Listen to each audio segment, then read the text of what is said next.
మనిషి జీవనానికి ఆహారం తీసుకోవడం ఎంతో ఆవశ్యకం. శరీర పెరుగుదలకు, కణజాలాల నిర్మాణానికి, జీవరసాయన ప్రక్రియలకు, ఆరోగ్యానికి, శక్తికి ఇలా ఎన్నో రకాలుగా మనం తీసుకునే ఆహారం వినియోగమవుతుంది. ప్రపంచ వ్యాప్తంగా ఉన్న ప్రజలు తమ అనుకూలతలు, ఇష్టాలు, స్తోమతలకు అనుగుణంగా వివిధ రకాల ఆహారంతో భోజనం చేస్తుంటారు. అయితే ఎవరు ఏం తిన్నా తప్పనిసరిగా కుడి చేత్తోనే తింటారు. ఎడమ చేత్తో దాదాపుగా ఎవరు తినరు. ఈ విధానం ఎప్పటి నుంచి ఆచరణలో ఉన్నా కుడి చేత్తో తినడం వెనుక మాత్రం హిందూ సాంప్రదాయంలో ఆయుర్వేద వైద్యం ప్రకారం కొన్ని రహస్యాలు దాగి ఉన్నాయి. అవేంటో తెలుసుకుందాం. హిందూ సాంప్రదాయం ప్రకారం కుడి చేతిలో పాజిటివ్ ఎనర్జీ అంటే ధనాత్మక శక్తి ఉంటుంది. కుడి చేత్తో భోజనం చేయడం వల్ల శరీరానికి, మనసుకు ఈ శక్తి అందుతుంది. కుడి చేతి వేళ్ల చివర లక్ష్మీదేవి ఉంటుందట. అదేవిధంగా వేళ్ల ఆధారం దగ్గర సరస్వతి, మధ్య భాగంలో వెంకటేశ్వర స్వామి ఉంటారని నమ్మకం. యజ్ఞయాగాలు, దానాలు కూడా కుడి చేత్తోనే చేస్తారు. కుడి చేత్తో తినడం అంటే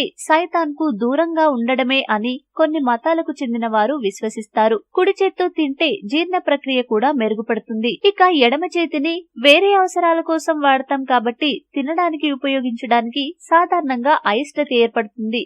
మీకు ఈ వీడియో నచ్చితే లైక్ చేయండి, మీ ఫ్రెండ్స్ తో షేర్ చేసుకోండి, కానీ సబ్స్క్రైబ్ చేయడం మాత్రం మర్చిపోకండి. Thanks for watching.